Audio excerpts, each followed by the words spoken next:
Hello friends, Scott the Night Train Piper here with a quick story that happened to me today.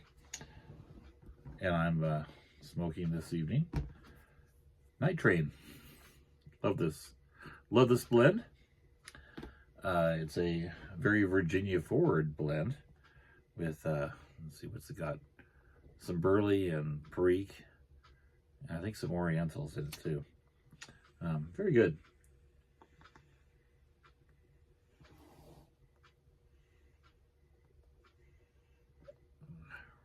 Really good one for summer, especially because of the grassiness of the Virginias and, you know, the hay notes in here. Really great.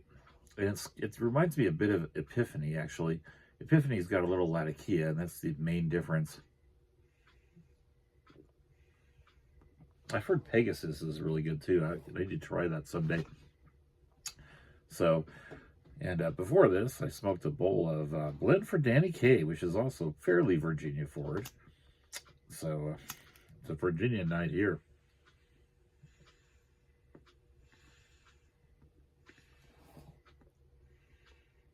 So today, I went to one of my local haunts, a lake called Arrowbear Lake.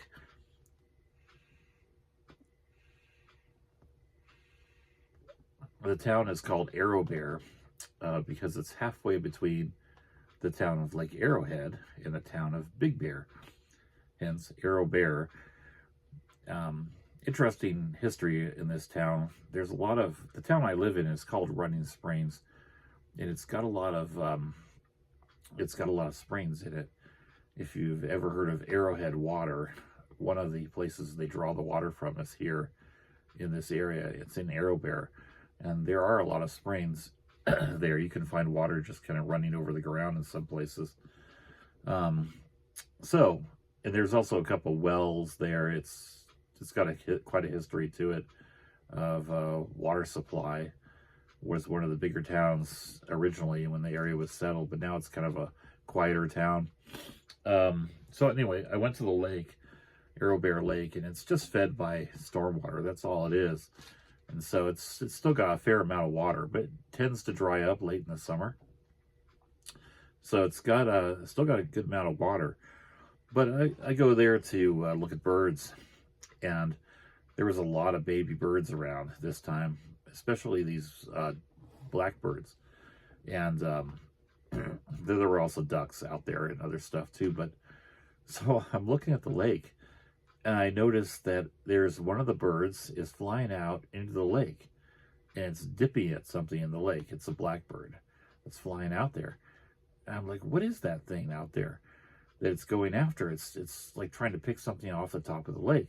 Well, it turns out, I looked at it through my binoculars, and it was a baby blackbird. And it had somehow gotten itself underwater, mostly underwater. So this bird, I saw its legs sticking up. Its little legs were sticking up. It was on its back. Its head was sticking up. And that's it. Just its legs and head. And it was just kind of like, wiggly its legs around. And its head was just like, just laid back like that. And so the mama bird was the one going out and visiting it, trying to feed it. So I'd never seen anything like that. I guess it was so little that it couldn't fly very strongly, and it tried making it across the lake, and it just couldn't make it and just took a dive and just plop, it was in the lake. There's some algae and stuff, so it was sort of supported in the algae. So I said, oh, okay. And I went out there and got it. It was like 20 feet from the shore. So I took my shoes off and I just waited out there. I was wearing jeans and kept my socks on and just walked on out there.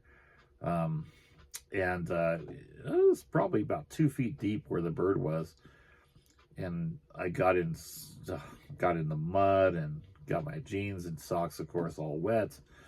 I wish I'd gotten a picture of this bird. It was so funny how its just little legs and head were sticking up. So I went out there and got it and brought it back to shore. It was late in the afternoon, but the sun was still shining in a few patches of grass. So I brought it back and kind of set it on this little sunny grassy patch. And the mom was standing there the whole time, just couldn't believe that, you know, that I brought it, and she was clucking at me. Not clucking, but they make a little sort of tick tick sound and stuff.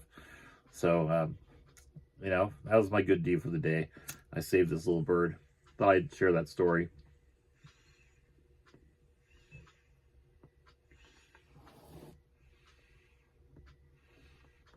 I had a kind of a busy day today.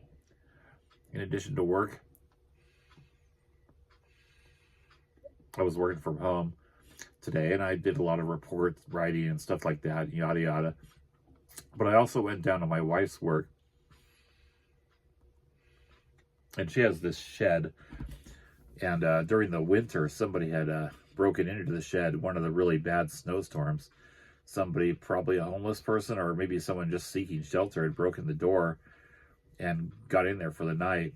And so they'd come back after the storms were over and found that the door had been sort of ripped off and all this stuff. So I fixed all that. So that was kind of satisfying, doing a little carpentry, fixing the door up and sealing holes and stuff. So, because it, you know, you don't want rodents in these sheds because they'll get in there and they'll set up housekeeping. And next thing you know, yeah, poop all over the place and they rip into stuff. And so I sealed that shed up nice and good. So that was my other good deed for the day. And my third good deed for the day was to set up some stones. I maintain a memorial garden here on the mountain. It's a place where people can put plaques up it's a garden, so it's got plants to water and everything, and flowers and stuff, but and it's got a columbarium actually too, where people's ashes are buried in the columbarium. And then some people's ashes are actually in the ground, but there's these plaques that are made locally. They're made of marble and they're black. I think it's marble, and they have an inscription, you know, the name of the person, the dates they born and died, and then a saying. But it's a nice place. People can put their plaques up of their loved ones out in the garden. And so it's at a church. So I went out. They had some people pass away, and there were some plaques to put in. So I went and got the plaques that needed to be set up, and I came back, brought them back to the house, and I glue them to these stones, these flat flagstones. And then I put them in the ground, set them up so they're upright and they're supported by the stone. So I went and got those and put a bunch of them together. That'll go out in the garden. So big day.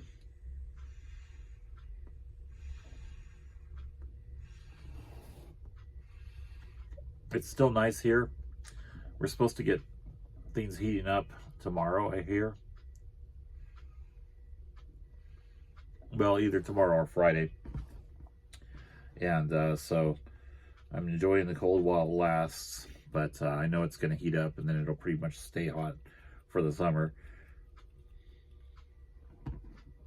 So I'm driving down to my office tomorrow, which is about a 30-minute drive down the hill for me. It's about a 3,000 to 4,000 foot drop in elevation, about 12-mile highway, curvy road to go down to where my office is located down the hill.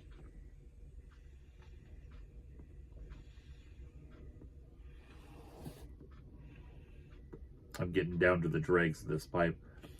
You know, I like to smoke all the way down until it's just nothing but white ash.